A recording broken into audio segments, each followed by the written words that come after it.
လန်လန်တောင်ရဲ့တောအတွင်းကြော်ဝင်ဖြတ်တန်းလာတဲ့လူတစ်ယောက်ဟာသူ့လမ်းမှာပိတ်နေတဲ့အဆွဲဖူးဖွေးတောဝက်တစ်ကောင်ကိုမြင်လိုက်ရတာကြောင့်နောက်လှည့်ပြေးပြီးမဲ့မိဆာကြီးရဲ့လန့်ဟာတစ်ပင်ကိုပြစ်ချိုးလိုက်တဲ့အတွက်ပိတ်မိသွားပါတယ်။ဒါကြောင့်အနားရောက်လာတဲ့မိဆာကိုသူ့မှာပါတဲ့ငွေသားအနှဲငယ်ထုတ်ပြီးတဲ့အခါပါလာတဲ့အဝတ်စားကိုပါတောင်းယူပြီးနောက်နေ့ကစားစရာတွေယူမလာရင်ဒီလိုဖြစ်သွားမယ်ဆိုကတစ်တုံးကိုဆွဲချမ်းပြလိုက်ပါတယ်။ထိုကျဲလောင်တဲ့အော်တန်ကြောင့်လှန်တစ်ချောင်းနဲ့အနားရောက်လာတဲ့ကြီးကန်းမိဆာကမင်းဘသူလဲမေးပါတယ်။ပြီးတော့သူဟာဘရင်ကူရဲ့အဖွဲ့ဝင်မိဆာလိုပြကသူတို့ပိုင်နဲ့ဓမြလာတိုက်နေတဲ့ဝက်ကိုစုံမရိုက်နှက်ပြီးလန်လန်တောင်တခွင်ဟာဘရင်ကူနဲ့သာဆိုင်ကြောင်းတတိပေးနေစဉ်အနားရောက်လာတဲ့ဖားမိဆာကဝက်ဟာသူ့တငယ်ချင်းမို့ဒီတစ်ချိန်လွတ်ပေးဖို့တောင်းဆိုပါတယ်။အဖွဲ့ဝင်ဖြစ်တဲ့ဖားဟာမိဖို့ကြောင့်ကမို့ဒီတစ်ချိန်ခွင့်လွတ်ပေးမယ်လို့မှားသွားပါတယ်။အဲဒီနောက်ဂူပေါဝရှိကအိုးကြီးတွေကိုတိုက်ချွတ်ပေးနေချိန်ဒီတစ်ခါအဖွဲ့ဝင်မဖြစ်ရင်အိမ်ပြန်ရတော့မယ်လို့ညီးတွားနေတဲ့ဝက်ဟာမင်းမအရေးချင်းရှိပေမဲ့အဆက်အသွယ်မရှိခဲ့တာကြောင့်အလုံးမရတာဖြစ်ပြီးအခုသူ့ဦးလေးကယာရူးတိုးသွားပြီးမို့ကောင်းကောင်းလုပ်ရင်အခွင့်အရေးရမယ်လို့ဖားကအားပေးပါတယ်။မျော်လင့်ချက်ရှိလာတဲ့ဝက်လည်းအလုံးမဖြစ်တဲ့အဝတ်အစားတမ်ဘရက်လိုမာကြောတဲ့သူ့ကြောကအမွှေးတွေတုံးကစီပင်နေတဲ့အိုးကြီးကိုဆေးကြောပါတော့တယ်။ဘာကြောင့်လေးအိုးဖြစ်နေရလဲမေးကြည့်တော့မကြခင်ထန်ဆန်းနဲ့တပည့်၃ယောက်တို့လာမှမို့သူတို့ကိုချက်စားဖို့အတွက်လို့ရှင်းပြပေမဲ့ထန်ဆန်းကဘသူလဲလို့မေးပါတယ်။ထန်ဆန်းအသားကိုတကိုက်စားလိုက်တာနဲ့ထာဝရအသက်ရှင်မယ်ဆိုတာကြောင့်လောက်အားနှုံပုံမြင့်လိုက်တဲ့ဝက်ဟာသူ့အလုပ်ကြိုးစားရင်ထန်ဆန်းရဲ့အသားနည်းနည်းလောက်ရနိုင်မလားမေးကြည့်တော့မင်းကြီးကလွဲပြီးဘသူမှစားခွင့်မရှိဘူးလို့ဆိုပါတယ်။ကြောပြင်းတွေရဲပြီးအမွှေးပါလာတဲ့ဝက်ဟာမိဆာအဖွဲ့ဝင်ဖြစ်ခွင့်ရဖို့အရေးခေါင်းမှာရှိနေတဲ့အမွှေးနဲ့စ조사တိုက်ချွတ်နေပါတော့တယ်။ညရောက်တော့ဆေးထားတဲ့အိုးတွေကိုထွက်စစ်တဲ့မင်းကြီးကအခြားတိုက်ချွတ်ထားတဲ့အိုးတွေကိုစိတ်တိုင်းမကျလို့အပြစ်ပေးလိုက်ပြီးဝတ်တို့အိုးထန်ရောက်လာတော့တောက်ပြောင်နေတဲ့အိုးကိုတတိထားမိလိုက်ပါတယ်။သို့ပေမဲ့အနီးထိကတ်သွားပြီးအိုးကိုတလဲဝက်နဲ့ဖားကိုတလဲကြီးကဘယ်မလဲငါဘိုးဘေးတွေရဲ့စာလုံးမေးနေရကြောင်းသဘောမပေါက်တဲ့နှစ်ကောင်ကိုချက်ချင်းတက်ပစ်ဖို့အမိပေးပါတယ်။ဒူးထောက်တောင်းမှန်နေတဲ့ဖားထန်ဓာတ်နဲ့ဝင်ပိုင်းနေပြီးမို့ဝက်ကပဲသူ့ရဲ့မာကြောတဲ့ခေါင်းနဲ့ဝင်ခံကဖားကိုဆွဲပြေးပါတော့တယ်။အဲ့ဒီနောက်အဆောင်တွေလက်ကလွတ်အောင်ကျင်းမြောင်းနဲ့လှိုင်ကောင်းအတွင်းဝင်ပြေးလိုက်ပြီးဒါသူနေတဲ့အတိုက်လို့ပြကဘလို့လောက်ရမလဲလို့စိုးရိမ်နေတဲ့ဖားကိုမင်းဦးလေးကပြောပေးမှာပေါ့လို့နှစ်သိမ့်ပေမဲ့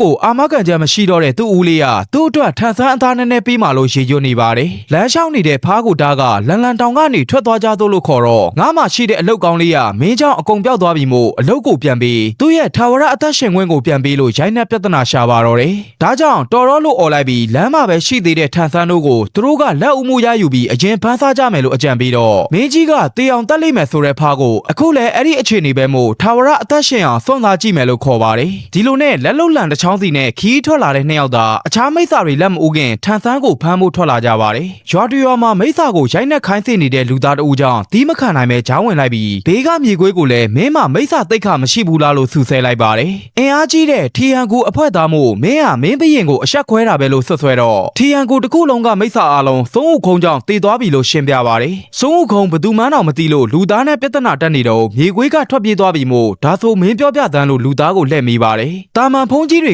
ကဒီလောက်စွမ်းရသလားဆိုတဲ့ဝက်အားအနောက်ဘက်ကိုခီးသွားနေတဲ့စုံဥခုံကမင်းတို့လိုမိစ္ဆာလေးတွေကိုအလွယ်တကူတုတ်တင်နေတာဖြစ်ပြီးအခုမျိုးတော်မှာဆယ်ရအောင်ပွဲခံနေရလို့ရှင်းပြကမောင်းတစ်ချက်ဒီုံနဲ့စုံဥခုံရောက်လာလိမ့်မယ်ဆိုတာကြောင့်ကြောက်လန့်တကြားလိုက်တားနေတဲ့ဖားကိုမင်းရဲ့ဂုံတိတ်ခါဘယ်မှာလဲလို့တခွန်းနဲ့အော်မေးလိုက်ပါတယ်။အဲဒီနောက်မြေခွေးနေရအလုပ်ဝင်ရင်ထန်ဆန်းတို့ဘယ်သွားပြီးဘာလို့ဖို့လဲစုံစမ်းကြည့်တော့ဖျားဖြစ်ဖို့ကျန်းသာပေးမဲ့ထန်ဆန်းနာကိုအစွမ်းထက်တဲ့မိစ္ဆာဟူကုန်းကဘာလို့လိုက်နေရလဲဆိုတဲ့အခါမှာစုံဥခုံတို့ဟာလည်းမိစ္ဆာလို့တီးလိုက်ရပါတယ်။ဒီလိုနဲ့လူသားစီမှာတနေကုန်ရိုင်းနှက်ခံခဲ့ရပြီးလက်ပလာနဲ့ထိုင်နေတဲ့ဖားဟာလက်ဆက်တဲ့ဖုံးကြီးအသားကိုစားရင်အိမ်မက်နေတဲ့ဖားလို့အယူလို့လောင်ကြီးကအရန်ရိုးသားမိခဲ့တာလို့ရှုံးပွဲချငိုပါတော့တယ်။နှစ်သိပ်ပေးနေတဲ့ဝက်ကိုလေပင်ထားညစ်ခါငါးဘွားတစ်ခုလုံးကိုမင်းဖြတ်စီးပစ်လိုက်ပြီးမို့ဘာလို့ကိုဘာသာထန်ဆန်းနဲ့ကျန်းသာသွားမြူတာလဲဆိုတဲ့စကားကြောင့်ကျန်းသာပင့်မာကစိတ်ကူးကောင်းမဲ့လို့အကြံရသွားပါတယ်။ထပ်ပြီးနားမလဲနိုင်ဖြစ်သွားတဲ့ဖားကိုမင်းကထန်ဆန်းလို့ငါကဝက်ဖြစ်ဟန်ဆောင်ပြီးနောက်နှစ်ယောက်ရှာကကျန်းသာသွားပင့်မယ်လို့ဆိုပါတယ်။ကျန်းသာရရင်ထာဝရအသက်ရှင်မယ်ဆိုတဲ့ဝက်ဟာတကယ်ယူနေပြီမို့အဲ့လိုလုံးမဲ့အစားမင်းကြီးကိုပြန်ပြီးကြောက်ကမ်းပါကပြစ်ချခံလိုက်မယ်လို့ညင်ရင်ထွက်သွားပါတယ်။ခဏကြာအနားပြန်ရောက်လာပြီးငါသိမဲ့ကိစ္စကိုမတားဘူးလားဆိုကထန်ဆန်းတို့နောက်ကလိုက်လာရင်ဘလို့လုံးမလဲမေးနေရကြောင်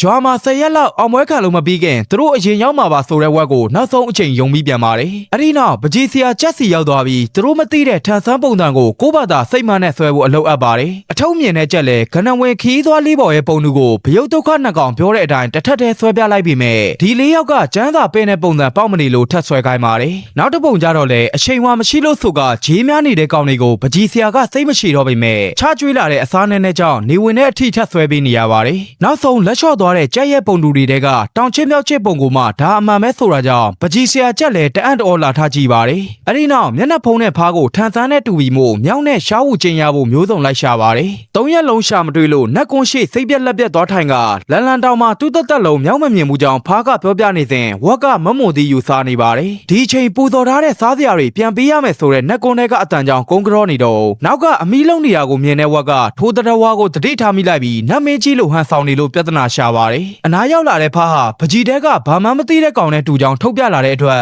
်ဖျားဖြစ်မဲ့ခီးမှာအတူလိုက်ခဲ့ရန်ခေါ်တာနဲ့ချက်ချင်းအထုပ်ပြင်ကဝတ်တို့ရှာနေတဲ့မြောက်အတွက်မြောက်ဝင်ရောရမလားလို့မိပါတယ်။ဒီလန်တောင်မှာတကောင်နဲ့ကြံတဲ့မြောက်ဝင်ဟာသူမိဘတွေကိုမင်းကြီးကူကတတ်သွားတာကြောင့်သူ့အမေကိုတတိယတိုင်းငိုတဲ့အကြောင်းမွေပါကရှင်းပြရင်ကူရဲခေါ်သွားပါတယ်။အထဲမှာအော်ခေါ်ပြီးမဲ့ဘာတုတ်ပြန်တမ်းမှမကြားလို့ထွက်လာခဲ့ဖို့ခေါ်နေချိန်ဘိုက်စာလိုထိုင်စားနေတဲ့ဖားရဲ့မမွန်သီးပေါ်တရေတွေကျလာပါတယ်။ထိုမြောက်ဝင်ကိုအစာခေါ်ကြွေးကသူတို့နဲ့အနောက်ရက်ကိုကျန်းစာပင်ဖို့ဘူးပေါင်းရင်ဒူပေါင်းစုံနဲ့တွေ့ရမယ်။ပျော်စရာမျိုးစုံနဲ့ရီးသားတောင်ရနိုင်တယ်ဆိုတဲ့စကားတွေကြောင့်လူကြောက်တတ်တဲ့မြောက်ဝင်လည်းထပြေးရင်ဖားရဲ့အဖွဲဝင်တစ်စိတ်ကိုမြင်လိုက်ရတဲ့အခါသူမိသားစုကိုတတ်ခဲ့တဲ့မင်းကြီးကူကမို့ထိတ်လန့်သွားပါတယ်။တခွန်းမဝင်မပြောတဲ့ဝက်ကပဲဖားအဖွဲဝင်မဟုတ်တော့ကြောင်းနဲ့သူတို့နဲ့လိုက်ခဲ့တာကမင်းအတွက်တခုတည်းသောလွတ်မြောက်ရလန်းလို့အတိပေးကတလန်းလုံးငိုနေတဲ့မြောက်နဲ့ခီးထွက်လာပါတယ်။ဘဲကခိုးလာမှမသိတဲ့မြင်းကလည်းခြေတစ်ချောင်းကျိုးနေတာမို့ထန်ဆန်းရောင်ဆောင်ထားတဲ့ဖားတကောင်မြင်းစည်းရင်အန်ထွက်လာလို့လမ်းဆင်းလျှောက်ပါတယ်။ငိုနေတဲ့မြောက်ကိုမြင်းနဲ့တွဲချိပြီးခရီးတစ်ထောက်နားနေချိန်ရွာတရွာမြင်လိုက်ရတဲ့ဖားကအစားအစာသွားလူကြမယ်ဆိုတာကြောင့်သူတို့ကကျန်းစာပင်းသူတွေဖြစ်နေပြီမို့မလူရဘူးဆိုတဲ့ဝက်အားဒါဆိုတောင်းစားကြမယ်လို့မွေပါကအကြံပေးပါတယ်။စကားများလုံးနဲ့မွေပါကိုထန်ဆန်းသာစကားပြောရမယ်လို့တတိပေးကမြင်းဘော်ကားများကိုလှုပ်ပြီးရင်အငိုတိတ်မာလာလို့သွားမိပါတယ်။အဲ့ဒီနောက်ရွာတဲကအိမ်နေထံအလှလိုက်ခံတော့မိစ္ဆာတွေလိုအော်ခံရတဲ့အတွက်မျက်နှာတွေအုပ်လိုက်မှဓမြဆိုပြီးဝိုင်းလိုက်တာခံရပါတယ်။လမ်းမှာကြက်ပေါင်ကိုက်နေတဲ့ကလေးစီကန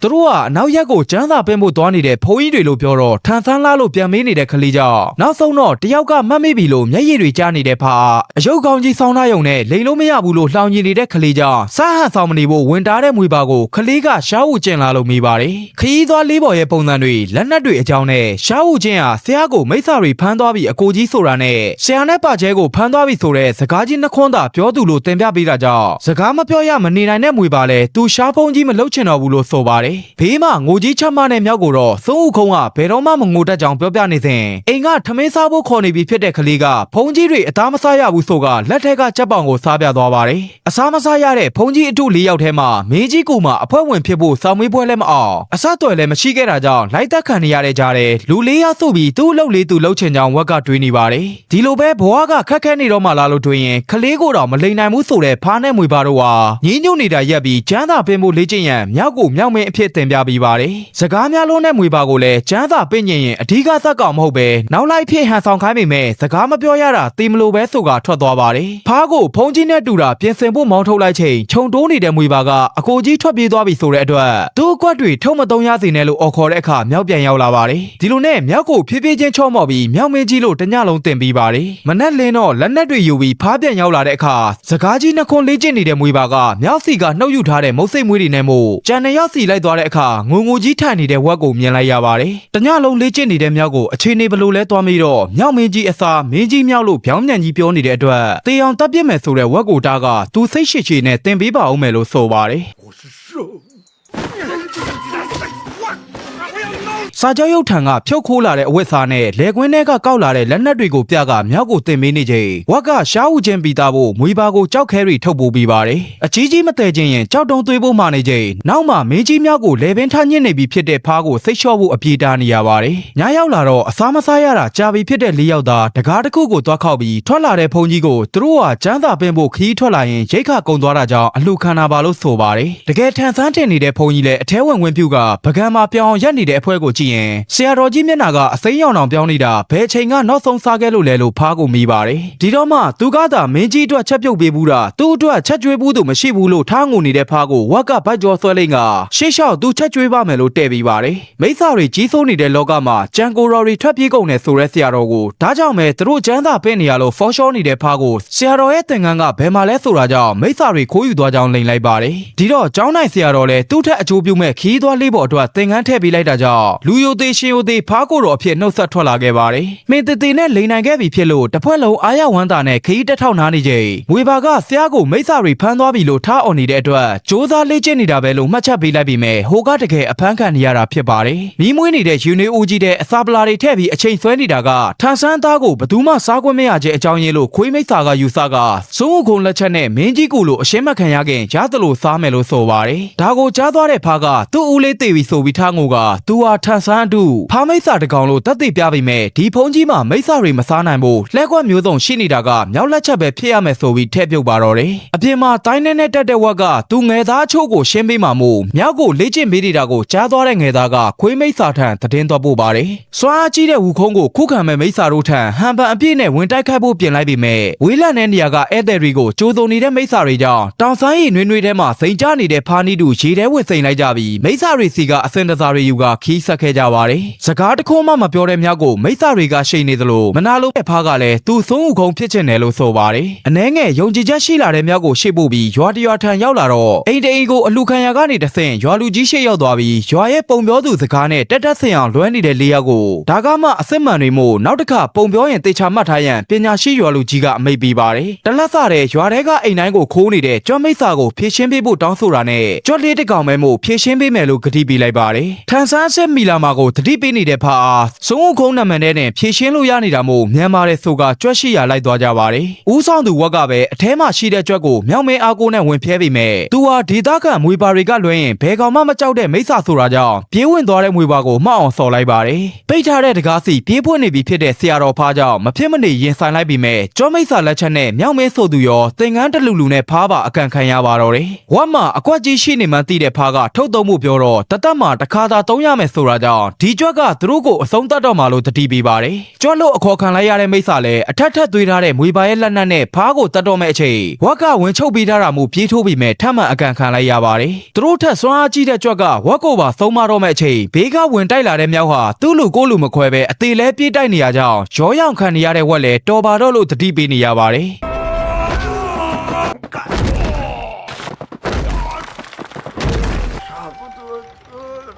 ်နောက်ဆုံးတော့မြောက်ရဲ့အစွမ်းနဲ့ကြွက်ကိုနှိမ်နှင်းနိုင်ခဲ့တာကြောင့်ရွာသားတွေစီကလက်ဆောင်အများပြားအပြင်သူရဲကောင်းအဖြစ်ဂုံပြို့လန်တွေပေးကနောက်ထပ်အကူအညီတစ်ခုအနေနဲ့သူ့သမီးနေတဲ့ရွာမှာကလေးတွေပြောင်းနေလို့ဖျက်သွားရင်ကူညီရန်တောင်းဆိုပါတယ်။လုံသမျှတင့်တယ်နေတဲ့လေးယောက်လည်းသူတို့ကယ်တင်ပေးပါမယ်လို့ကတိပေးကလမ်းတစ်လျှောက်မိစ္ဆာတွေကိုဖျက်ချောက်လိုက်လူတွေကိုကူညီလိုက်နဲ့ခီးဆက်လာပါတယ်။တစ်ဖက်မှာခွေးမိစ္ဆာကူထံရောက်လာတဲ့အစစ်မှန်ခီးသွားလေးပေါ်ကိုဖျက်ရပြုံမိတဲ့မိစ္ဆာအားလုံးဟာစိုးခုံလက်ချက်နဲ့အသက်ခံလိုက်ရတာကိုညီတော်ခွေးမိစ္ဆာကမြင်သွားပါတယ်။ခရီးထွက်လာတဲ့အတူရောင်လေးယောက်မှာဝက်ရဲရွာကိုမြန်လိုက်ရတဲ့ဖားကသူတို့ပါလာတဲ့ရိတ်ခါတွေကိုမိဘရိထံပေးခဲ့ဖို့ဝင်ရန်မှာပါတယ်။ရိတ်ခါအခက်ခဲဖြစ်နေတဲ့ဝက်ရဲမိခင်ထံဒါသူတို့ကိုလူသားတွေပေးလိုက်တဲ့ရိတ်ခါတွေဆိုတာကြောင့်မယုံကြည်နိုင်ဖြစ်နေတဲ့မိခင်ရဲ့မိကွန်ဟာသူတို့ကျန်းစာပင်းဖို့သွားနေရလို့ပြောပြလိုက်ပါတယ်။အလုံးရမယ်ဆိုပြီးလာခေါ်သွားတဲ့ဖားကြောင့်ဒီလိုအဆင်ပြေနေတာကျေးဇူးတင်ကြောင်းနဲ့မင်းဦးလေးရောနေကောင်းရဲ့လားဆိုတဲ့စကားကြောင့်အနာပေါ်ဒုတ်ကြပြီးအော်ငိုပါတော့တယ်။ကြောဘော်ကရေဘူးကိုရေဖြစ်ပေးနေတဲ့မိခင်ကိုကြည့်ရင်စကားမပြောတဲ့မြောက်ကအိမ်ရှိတာကောင်းလိုက်တာလို့လွမ်းဆွတ်စွာပြောလာပါတယ်။စကားပြောချင်လာရင်ခေါ်ပြားသာသွေးခိုင်းထားတဲ့မွေပါကိုလည်းအခုလွတ်လပ်စွာပြောပါဆိုတော့တခွန်းမထွက်မလာတော့ပဲမိခင်နဲ့စကားပြောနေတဲ့ဝက်ဟာသူ့အဖေကိုတတိရတာနဲ့သွားနှုတ်ဆက်ပါတယ်။တားဖြစ်သူရဲ့တငယ်ချင်းတွေကိုကြည့်ရင်သုံးဦးခုံကျူးပကျဲလို့ထားအော်နေရနဲ့သူတို့ထန်ဆန်းအဖွဲလို့ကျန်းစာတော့ပစ်မှာလို့ပြောပြတော့ဝမ်းသာအာရထားအော်က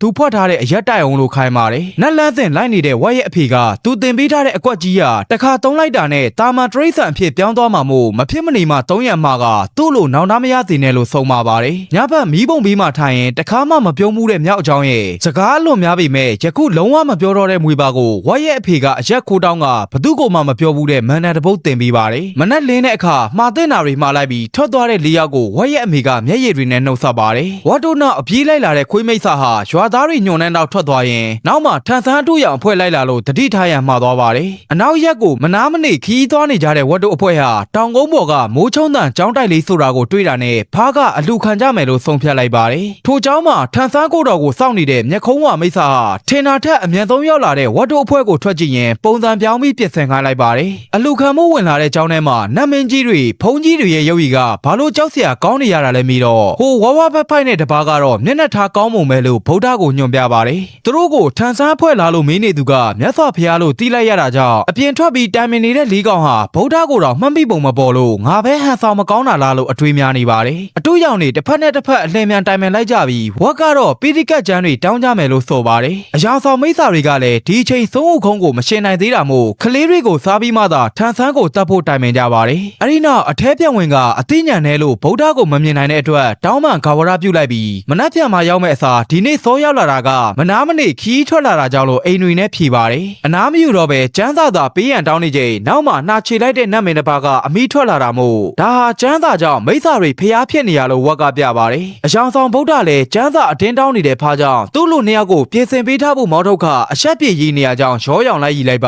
တယ်ဘလို့ကျန်းစာမျိုးပေးမှလဲဆိုတဲ့ဖားကြောင့်အကြက်ရိုက်သွားတဲ့ဗုဒ္ဓဟာအရှိဘက်မှာရုပ်ဖတ်တဲ့ကျန်းစာကိုနားထောင်ခြင်းနဲ့ဆိုတာနဲ့တလုံးနှကမ်းမှမသိတဲ့ဖားလဲကျန်းစာရှစ်ဆောင်ကြောင်းသိထားတဲ့မျက်ခုံးဝမိစ္ဆာကိုဘလို့လိန်ရမှမသိဖြစ်နေပါတယ်အလိန်ပေါ်မှာကြောက်တဲ့စိတ်နဲ့ဒိုရေမီဖာရီယောပေါက်ကရမျိုးစုံရွတ်နေတဲ့ဖားရဲ့ကျန်းတန်ဟာအရှိတိုင်းမှာကိုယ်တိုင်တီထွင်ထားတဲ့ရုပ်ဖတ်နည်းလို့ဝက်ကတရုပ်ဖော်ပါတယ်မျက်ဖဖျားနဲ့နေထိုင်မှုတဲ့မျက်ခုံးဝတယောက်ဒီကျန်းစာကိုသူမကြားဘူးပေမဲ့ထန်ဆန်းရဲ့ရုပ်ဖတ်တန်ကကြည်လင်တဲ့အတန်ရှိသလိုတကယ်ဆရာတော်ကသာကျန်းစာရှစ်ဆောင်ကိုရုပ်ဖတ်နိုင်တာမို့အကြီးမြတ်ဆုံးဖုန်ကြီးပဲလို့ခက်တီတီနဲ့မှတ်ချက်ပေးကနေလက်သာစာအနားယူဖို့တိမ့်သွင်းမိမဲ့သူတို့ဒီကပဲစောင့်နေပါမယ်ဆိုတဲ့ဖားဟာအရက်တွေအသားတွေပြင်ပေးထားတဲ့ဆိုတဲ့စကားကြောင့်အရက်မတော့ရတာကြာပြီလို့ထအော်ပါတော့တယ်ဒါကိုတတိမထားမိတဲ့မိစ္ဆာအချင်းချင်းကြားမှာစကားမပြောတဲ့မွေပါကဖုန်ကြီးတွေအရက်မတော့ရဘူးလို့တတိဝင်ပေးတဲ့အခါမှာမင်းဘသူလဲငါဘသူလဲတွေဖြစ်ကုန်ပါတယ်ပုံစံအစ်စ်ပြောင်းသွားတဲ့မျက်ခုံးဝဟာမြောက်ရက်တုပ်ကိုဆွဲယူရိုက်လိုက်တာမို့ဝက်ကလည်းဝင်ရောက်တိုက်ခိုက်ပြီးမဲ့လဲတဲကခိုးလာတဲ့ထွန်ကျဲဟာကြောကုတ်တန်လိုဖြစ်နေပြီးဖားကိုလည်းသင်္ကန်းချုပ်ခလူလိန်တွေကိုကန်ထုတ်လိုက်ပါတော့တယ်ဒီလိုအစွမ်းထက်တဲ့မိစ္ဆာတွေကြောင့်ဝူခုံးတုပ်ပြောက်သွားလို့ရှေ့တရွာကိုဝင်ရှာတဲ့အခါထန်ဆန်းတို့အဖွဲ့ထင်ပြီးပုံနေတဲ့ကလေးတွေကိုခေါ်ထုတ်ကြပါတယ်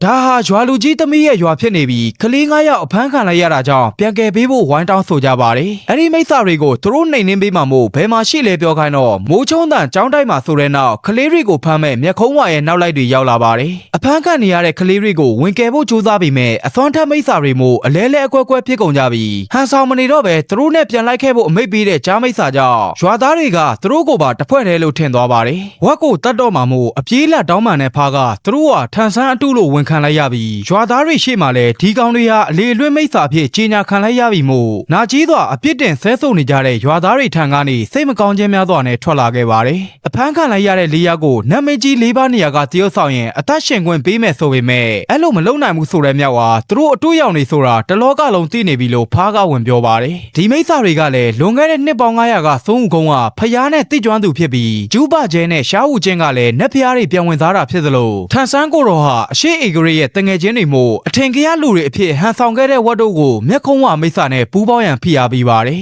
ဒီနေရာကမင်းကြီးကူထက်တောင်ပိုတာတဲ့ဆိုတဲ့ဖာကလေးတွေကိုဘလို့လုံးမလဲလို့မြောက်ကမင်းနေချိန်မှာတကားဖွင့်ဝင်လာတဲ့ခွေးမိစ္ဆာကအရှင်တို့ဖြစ်ဟန်ဆောင်ထားတဲ့မိစ္ဆာ၄ကောင်ဟာသူ့အကိုကိုဖမ်းသွားတယ်လို့လာတိုင်ပါတယ်သူ့အကိုအတွက်လက်စားချေပေးပါလို့အတင်းပြောနေရကြောင်းသူတို့ကအတူဖြစ်ပြီးအဲ့၄ယောက်ကမှအစ်စ်ပါလို့ဝန်ခံလိုက်ပါတယ်ဟိုပုံပြက်ပံပြက်၄ယောက်ကအတူပဲလို့ပြောနေတဲ့ခွေးကိုညင်းညူတာကလွဲလို့ဘာမှမလုပ်တတ်တဲ့ဖာမြောက်မွေကောက်တက်ထားတဲ့မွေပါနဲ့ရှက်တက်ကြောက်တက်တဲ့မြောက်လို့ရှင်းပြလိုက်ပါတယ်ဒီအချိန်အခန်းထဲဝင်လာတဲ့မိစ္ဆာတွေကဘာလို့အဝိစာမလဲသေးတာလဲမိကဝတ်တို့ကိုအစ်စ်မှန်လို့သာထင်နေသူခွေးကသူ့ကိုလှည့်စားလို့မရဘူးလို့ပြောသွားပြန်ပါတယ်သူတို့ဟန်ဆောင်ပေးရင်ကလေးတွေကိုလှုပ်ပေးမလားလို့မျက်ခုံးဝကိုမိတော့နတ်မင်းကြီး၄ပါးဖြစ်ဟန်ဆောင်ပေးရင်ထန်ဆန်းရဲ့ကြောက်ကတ်စုံကျွေးမှမို့လောလောဆယ်သုံးဦးခုံးကိုရှင်နိုင်မှုကသူကလေးတွေကိုစားမရမယ်လို့ဆိုပါတယ်အရာရာလက်ခံနဲ့ဖားနောက်လိုက်ဖို့ပြင်နေသူဝက်ကိုမြောက်ကလိုက်ဆွဲကမင်းငါကိုလက်ခေါ်တော့ကဒီအကြောင်းမပြောဘူးလို့တတိပြီးတော့သူတို့လိုချင်တာထန်ဆန်းအသားပဲမို့ပိုကောင်းတဲ့ရွေးချယ်မှုလို့ဆိုပါတယ်အခြား၃ယောက်ကဝစ်ဆုံအပြည့်နဲ့မိစ္ဆာအလိုချလိုက်နာပေမဲ့မတုံမလုံရက်နေတဲ့မြောက်ရဲ့ခေါင်းကိုမျက်ခုံးဝါကကင်ကဖုန်ကြီးအသားမစားကျင်တဲ့မိစ္ဆာလာလို့မိပါတယ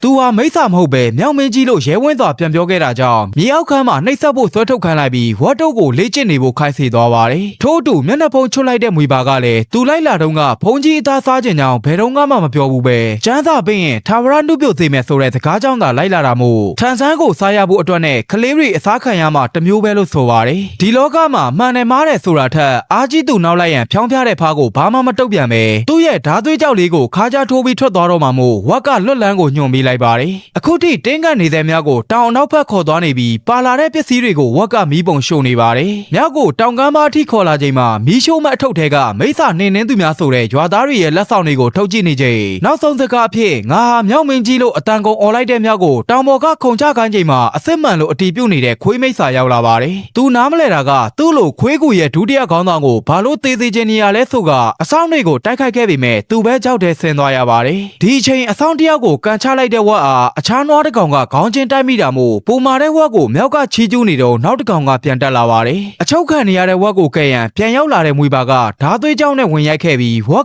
ပဲခေါင်းနဲ့ဖြည့်ရှင်းလိုက်ပါတယ်။ဘာသာလှုပ်ကြမလဲလို့တိုင်ပင်တဲ့အခါကျန်းစာတော့ပင့်မယ်ဆိုတာကြောင့်စုံခုံကိုဖះကသိတယ်လို့တတိပြီးတော့ဒီတစ်ခါဟန်ဆောင်မှာမဟုတ်ပဲသူတို့ကိုယ်တိုင်အဖြစ်ပဲသွားမယ်လို့ဆုံးဖြတ်ခါငါတို့ကဘာကြောင့်ယူလို့မရမှာလဲဆိုတဲ့စကားကိုမျက်ရည်တွေဝဲကုန်ပါတယ်။ဒီအချိန်ကလေးတွေကိုပူတော်မယ်ဆိုတဲ့ကြော်ညာတန်ကြောင့်မွေပါရဲ့အဝါရအမွေးကိုနှုတ်ယူကအဝင့်ကြီးကိုထမ်းပြီးမျက်ခုံးဝအဖြစ်ဟန်ဆောင်ကြပါတယ်။အထုပ်တွေတဲဘူးတဲ့မွေပါကိုအောက်ကထမ်းခိုင်းပြီးမြေအောက်ခံကကလေးတွေကိုကယ်မှာဖြစ်ပေမဲ့မြောက်ကောင်းကအချုပ်တန်းမှာညံ့နေပါတယ်။အဲဒီနောက်ကလေးတွေကိုသူတို့ကိုယ်တိုင်ခေါ်ထုတ်လာတဲ့လမ်းမှာအခြားမိစ္ဆာနှစ်ကောင်ကိုတင်ပြပေးနေတဲ့ဖားကိုတီးတယ်လို့ပြန်ဖြေခဲ့တာကြောင့်ရှိမိသွားပါတယ်။လမ်းမှာတွေ့တဲ့ကျသိမိစ္ဆာကကလေးတွေကိုကိုယ်တိုင်ခေါ်စရာမလိုကြောင်းနဲ့ရစ်ပူတော်မဲ့နေရာကဟိုဘက်မှာလို့ပြနေရကြောင်းရှိမိတော့မဲ့အချိန်မှာမင်းကြီးကိုဟိုသွားတီသွားခိုင်းစရာမလိုကြောင်းဖားကဝင်ထောက်ပါတယ်။အဆောင်အားလုံးရှင်းသွားပြီမို့သူတို့နဲ့လိုက်ခဲ့ရန်ဖားကိုခေါ်ပေမဲ့သူဖုန်ကြီးအသားစားကျင်နေတော့မဲ့လို့ညင်းကနေခဲ့ပါတယ်။ကဲထုတ်လာတဲ့ကလေးတွေကိုမနှက်ဖြန့်သုံးဦးခုံတို့ရောက်လာတဲ့အထိဝေးဝေးခေါ်သွားဖို့စဉ်းစားလိုက်ပြီးရေချိုးနေတဲ့မင်းကြီးလည်းအခုမှသူ့အဝတ်တွေပြောင်းနေမှန်းသိလိုက်ပါတယ်။ဒါကြောင့်ဆရာဝန်လောက်ခဲ့တဲ့ဖားကိုအပြစ်ပေးရထန်သွားမိတဲ့အခါသူ့မျက်နှာကိုတော့မမတ်မိတဲ့ကြက်တစ်ကိုဒေါသတကြီးတပ်ပစ်လိုက်ပါတယ်။ကလေးတွေကိုခက်ဝေးဝေးခေါ်ပြေးနေပေမဲ့နောက်ကလိုက်လာတဲ့မိစ္ဆာစစ်တပ်ကိုတားဆီးရန်အကွက်ကြီးရှိနေတဲ့ဝက်ကတသက်မှာတစ်ခါပဲ300မှာဒီချိန်မဲလို့ရေကျွလိုက်ပါတယ်။အဲဒီနောက်ရေကိုအဝါတောက်လိုက်ပြီးသူ့မိခင်ရဲ့ရေဘူးကိုတေချာနေရာချက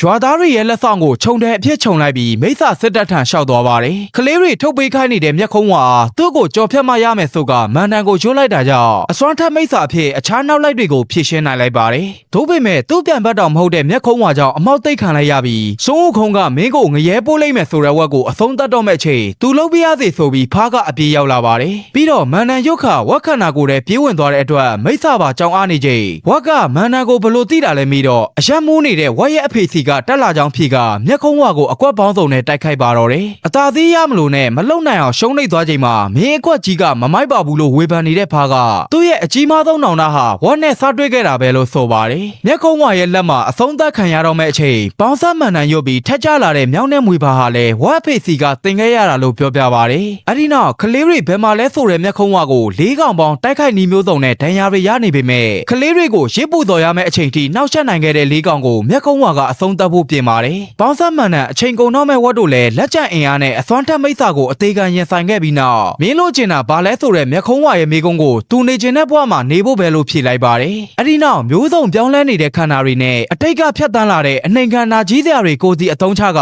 မျက်ခုံးဝါမိစ္ဆာကိုဖျားသခင်ရဲ့အစေခံကလေးပုံစံပြန်ဖြစ်အောင်တိုက်ခိုက်အဆုံးသတ်နိုင်ခဲ့ပါတယ်။နေလဲထွက်လာပြီးမို့လက်ကျန်အင်အားနဲ့ထထိုင်ကသူတို့တရိษံအဖြစ်ပြောင်းသွားတဲ့အခါအချင်းချင်းမှတ်မိနိုင်မဲ့အကြောင်းအရာတွေဟာသားလို့ရင်သူတို့ဒီဘဝမှာဘာမှမလုပ်နိုင်ခဲ့ဘူးလို့ညှိတွားနေပါတယ်။အချင်းချင်းနာမည်တွေမိတ်ဆက်ဖို့ပြင်နေတော့ဝက်နဲ့ဖားကပုံစံအရင်ပြောင်းပြီးထွက်သွားပြီဖြစ်သလိုဝေဘာကလည်းမြောက်ကိုစကားများများပြောတတ်စေခြင်းကြောင့်ဆုတောင်းကတနေရာစီခွဲခွာသွားကြပြီးကျန်းစာသေးပြီးရင်ကျောင်းပြင်စောက်ပေးမယ်ဆိုတဲ့ဆရာတော်စီကိုလည်းမသွားနိုင်တော့သလိုစောင့်နေတဲ့မိသားစုထံလည်းမပြန်နိုင်ကြတော့ပါဘူး။မြတ်စွာဘုရားဟာသူ့အစီကံကလေးကိုအသက်ပြန်သွင်းရင်ဒီကိုလွတ်ခဲ့တာထန်ဆန်းရဲ့ဒုက္ခ82ပါးတဲ့ကတခုအတွက်ဆိုပေမဲ့ကလေးတွေကိုလိုက်စားနေရကြောင်းအပြစ်တင်လိုက်ပြီးသုံးဦးကုန်းကိုရှင်နိုင်ဖို့မော်လန်းတဲ့နှမျိုးနဲ့ဆက်လက်တာဝန်ထမ်းဆောင်နေပါတယ်။တရိษံဖြစ်သွားတဲ့၄កောင်ဟာဘလို့လုံးမလဲဆိုတဲ့မိကုံးကိုဖျားကသဘောကျသွားကြီးလိုက်ပြီးထိုဒေသတွင်ရောက်လာတဲ့ဝူခုံးတို့ကိုတောဝက်လေးတစ်ကောင်ကလာချောင်းကြည့်ရင်ထွက်ပြေးသွားပါတယ်။မိစ္ဆာနှိမ်နှင်းသူများဆိုတဲ့စာကိုမြင်လိုက်ရတဲ့ဝူခုံးကထိုမိစ္ဆာလေး၄ယောက်ရဲ့အသက်ကိုကယ်ဖို့သူ့စပင်၄ချောင်းကိုလေထဲမှုတ်ထုတ်ပေးလိုက်ပါတယ်။ကျွမ်းမိစ္ဆာလက်ကလွတ်မြောက်သွားတဲ့ရွာလေးအတွင်းမှာတော့ဘာမှမဟုတ်တဲ့